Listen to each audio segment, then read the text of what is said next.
तो जैसे कि हमने लास्ट एपिसोड के अंदर देखा था, जो शीमिंग होती है वो अपने बीस्ट को ऑर्डर देती है अटैक करने के लिए। जो सुनते के साथ ही जो शीमिंग की फियोनिक्स होती है वो भी एक पावरफुल अटैक को कर देती है। और अब जैसे ही वो अटैक जो होता है वो जाकर उस वुल्फ से टकराता है, तो हमें बहुत ही पावरफुल धमाका वहाँ पर देखने के लिए मिलता है। और अब इस चीज़ को देखने के बाद में जो जियाओ जिंग होता है वो भी शीमिंग की तारीफ करने लगता है। और शीमिंग की तारीफ करते हुए उसे बोलता है कि शीमिंग मुबारक हो, फाइनली तुमने घर दिखाया। जो सुनकर जो शीमिंग होती है वो भी हैरान रह जाती है और हैरान होते हुए बोलती है कि क्या मैंने सच में इसे समन कर लिया। और इतना बोलकर अब जो शीमिंग होती है वो सीधे जाकर जियाओ सिंह के गले लग जाती है। और जियाओ सिंह के गले लगते हुए उससे बोलती है कि ब्रदर, आप इतने बड़े बेवकूफ़ कैसे हो सकते हो? आखिर आप यहाँ पर अपनी लाइफ को रिस्क में क्यों डाल रहे थे? जोशन का जियाओ सिंह जो होता है वो शीमिंग को समझाते हुए उसे बोलता है कि शीमिंग, तुम्हें यहाँ पर खुद के ऊपर मोटिवेशन की ज़रूरत थी। तुम्हें यहाँ पर फुट फाइट के अंदर पुश करना बहुत ही ज़्यादा ज़रूरी था। अगर मैं ऐसा ना करता था तुम कभी भी ना कर पाती। मत भूलो कि इस टाइम पर तुम 16 साल की हो चुकी हो। और अब जियाओ जिंग के मुंह से अपनी उम्र को सुनकर जो शीमिंग होती है वो भी रोते हुए हैरान हो जाती है। और हैरान होते हुए जो जियाओ जिंग होता है उसे बोलती है कि क्या आप मेरी जो रियल एज है उसके बारे में जानते हो? जो सुनते के साथ ही जियाओ जिंग जो होता है वो हंसते हुए शीमिंग से बोलता है कि ये कोई ऐसी चीज़ नहीं है जिसे कि हम लोग ना देख पाए। यहाँ तक कि मैं और मेरी सिस्टर दोनों ही इस चीज़ के बारे में जो है वो अच्छे से जानते थे। और अब जियाओ सिंह की इस बात को सुनकर जो शीमिंग होती है वो भी थोड़ा सोच में पड़ जाती है और अपने मन में बोलती है कि हाँ, मैं इस चीज़ को जानती हूँ कि मैं कोई छोटी बच्ची नहीं हूँ। मेरी उम्र जो है वो 16 साल है।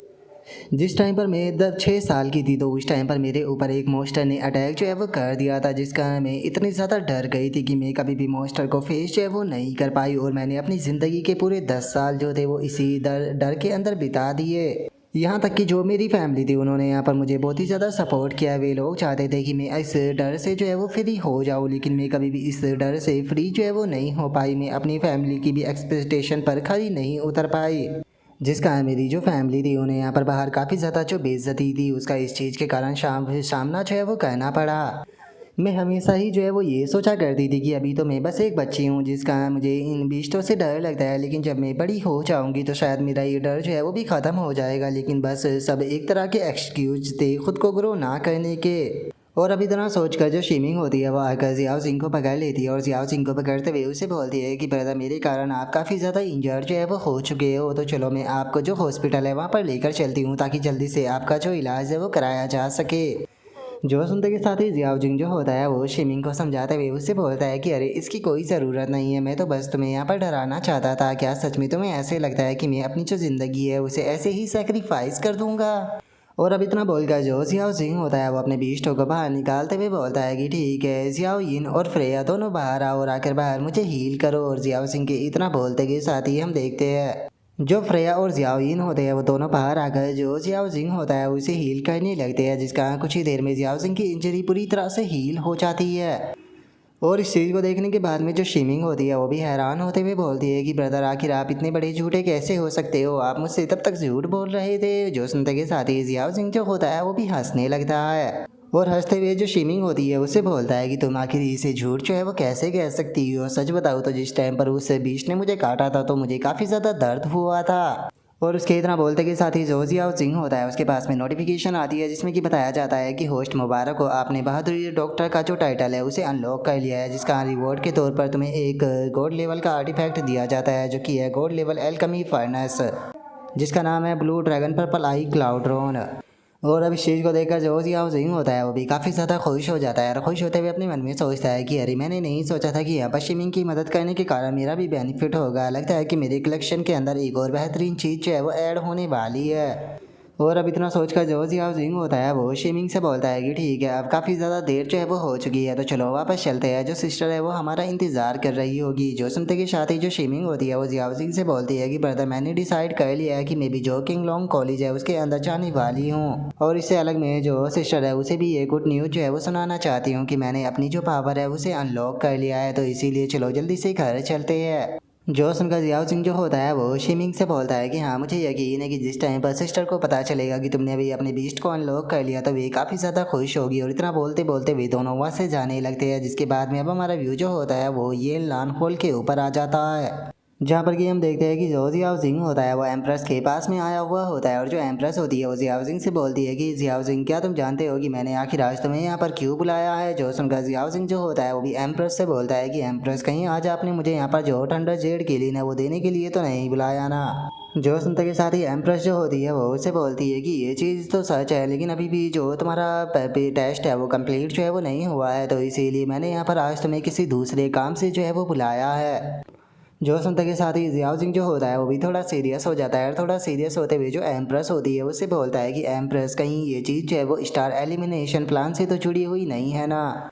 जो सुनते के साथ ही एम्प्रेस जो होती है वो एक पेपर को निकालते हुए जो जियाओ जिंग होता है उसे दिखाते हुए बताती है कि ये निक गोग असाइन सेन टैलेंटेड लिस्ट है जिसके अंदर की सबसे टैलेंटेड बीस्ट मास्टर जो होते हैं उन्हें ऐड किया जाता है। इसके अंदर वैसे तो जो 5 स्टार के बीस्ट मास्टर होते हैं ज़्यादातर उन्हें ही टारगेट जो है वो किया जाता है, लेकिन इसके अंदर तुम भी आ चुके हो और मुझे पक्का यकीन है कि तुम्हें इस चीज़ के रीज़न का तो पता ही होगा कि तुम्हारा नाम इसके अंदर क्यों है। और चूंकि तुम्हारा नाम जो है वो इस लिस्ट के अंदर आ चुका है तो वे लोग तुम्हें मारने के लिए पक्का जो शी एल्फ रियून है उसका इस्तेमाल करेंगे क्योंकि तुम टेस्ट देने के लिए वहीं पर ही जाने वाले हो। लेकिन मेरा ये कोई प्लान नहीं है कि मैं तुम्हें प्रोटेक्ट करने के लिए वहाँ पर किसी को तुम्हारे साथ में भेजूँ। और इतना बोलते के साथ ही अब जो एम्प्रेस होती है वो अपने पास से एक की जो होती है वो निकाल लेती है और की निकाल कर उसे दिखाते हुए उसे बोलती है कि ये सी इल्फ ट्रेजर की है जो कि एक्सीडेंटली मुझे मिल गई थी, तो अगर तुम गलती से जो सी इल्फ फॉरबिडन लैंड है वहाँ पर चले जाते हो और ट्रेजर को प्राप्त कर लेते हो तो वो ट्रेजर जो है वो तुम्हारा ही हो जाएगा। लेकिन लिस्ट के अंदर नाम आने के कारण तुम डर रहे हो और अगर तुम्हें डर है कि वे लोग तुम्हें मार सकते हैं तो और तुम्हें यहाँ पर मेरी प्रोटेक्शन जो है वो चाहिए तो मैं तुम्हें तब तक प्रोटेक्ट कर सकती हूँ जब तक कि तुम 5 स्टार बीस्ट मास्टर जो है वो नहीं बन जाते, लेकिन उसके बाद में जो ट्रेजर तुम्हें मिलेगा वो तुम्हें मुझे देना होगा।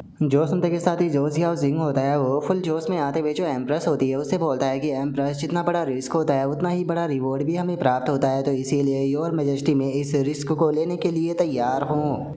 जो सुनते के साथ ही जो एम्प्रेस होती है वो उसकी को जियाओ सिंह को देते हुए उससे बोलती है कि ठीक है तो अच्छे से परफॉर्म करना और उम्मीद करना कि तुम जिंदा बचकर वापस आ जाओ क्योंकि मैं बेफालतू के तुम्हारे जैसे पर्सन को खोना नहीं चाहती। जो सुनकर अब जियाओ सिंह जो होता है वो भी उसकी को ले लेता है और उसकी को लेने के बाद में हंसते हुए जो एम्प्रेस होती है उससे बोलता है कि एम्प्रेस चिंता मत कीजिए, मैं वादा करता हूँ कि मैं जिंदा वापस ज़रूर आऊँगा। जो सुनकर अब एम्प्रेस जो होती है वो वहाँ से जाते हुए जो जियाओ सिंह होता है उससे बोलती है कि ठीक है अब तुम यहाँ से जा सकते हो। जो सुनकर जियाओ सिंह जो होता है वो भी अब थोड़ा सीरियस लुक देते हुए वहाँ से जाने लगता है। और तभी हम देखते हैं कि जो एम्प्रेस होती है वो भी थोड़ा सीरियस ऑरा देते हुए जो जियाओ सिंह होता है उसकी तरफ देखने लगती है और उसे देखकर ऐसा लग रहा होता है कि जैसे कि उसके माइंड के अंदर कोई प्लान चल रहा हो। जिसके बाद में अब हमारा व्यू जो होता है वो एक दूसरी जगह पर आ जाता है और हमें इस जगह के बारे में बताया जाता है कि ये सी स्प्रेड क्लैन की रिलीफ है। और हम वहाँ पर कुछ लोगों को देखते हैं जिनमें से एक बंदा जो होता है वो चिल्लाते हुए अपने जो बाकी के साथी होते हैं उन सभी से बोलता है कि सभी चीज़ को बहुत ही अच्छे से चेक कर लो, मैं चाहता हूँ कि यहाँ पर कुछ भी गड़बड़ जो है वो नहीं होनी चाहिए क्योंकि कल यहाँ पर एक कैंडिडेट जो है वो अपना टेस्ट देने के लिए आने वाला है। और उस बंदे की इतना बोलते के साथ ही एक लड़की जो होती है वो वहाँ से जाते हुए जो वो बंदा होता है उससे बोलती है कि टीम लीडर मैं बाथरूम कहने के लिए जा रही हूँ। जो सुनकर उसका टीम लीडर जो होता है वो उससे बोलता है कि ठीक है जल्दी जाओ और जल्दी से वापस आना। और उसके इतना बोलते के साथ ही अब हमारा व्यू जो होता है वो लेडीज वॉशरूम जो होता है उसके ऊपर आ जाता है जहाँ पर कि हम देखते हैं कि वो लड़की जो होती है वो बाथरूम में बैठी हुई होती है और वो लड़की जो होती है वो थोड़ी परेशान होते हुए बोलती है कि सच में यहाँ पर इतना काम है कि ये काम ही मुझे मार देगा। और उस लड़की की इतना बोलते के साथ ही अचानक से उसके सर के ऊपर जो पानी होता है वो गिरने लगता है। जो देखते के साथ ही वो लड़की जो होती है वो भी ऊपर की तरफ देखने लगती है और ऊपर की तरफ देखते हुए बोलती है कि ये क्या हो रहा है, मुझे ये मत कहना कि जो टॉयलेट है वो लीक हो रहा है। और उस लड़की के इतना बोलते के साथ ही हम देखते हैं कि उस लड़की के ऊपर एक अजीब सा मोस्टर जो होता है वो बैठा हुआ होता है और अब इस अजीब से मोस्टर को देखने के बाद में तो उस लड़की की भी डर के मारे चीख जो है वो निकल जाती है। लेकिन अगले ही पल हम देखते हैं कि जो उस लड़की की चीखें होती है वो पूरी तरह से शांत हो जाती है और हम देखते हैं कि वो शांत होकर अपना जो बाथरूम होता है उसे खोलते हुए बाहर आने लगती है। और हम देखते हैं कि जो वो लड़की होती है उसके हाव भाव जो होते हैं वो पूरी तरह से चेंज हो चुके होते हैं, जिसे देखकर ये साफ पता चल रहा होता है कि इस टाइम पर शायद वो किसी के कंट्रोल में है। और अब यहीं पर ही जो हमारा आज का एपिसोड है वो कंप्लीट हो जाता है। तो नेक्स्ट एपिसोड के अंदर देखिए कि आगे क्या होता है। अगर आप लोगों को वीडियो अच्छी लगी हो तो लाइक करना, चैनल को सब्सक्राइब करना। मैं मिलता हूँ नेक्स्ट एपिसोड के अंदर, तब तक के लिए बाय बाय गाइस।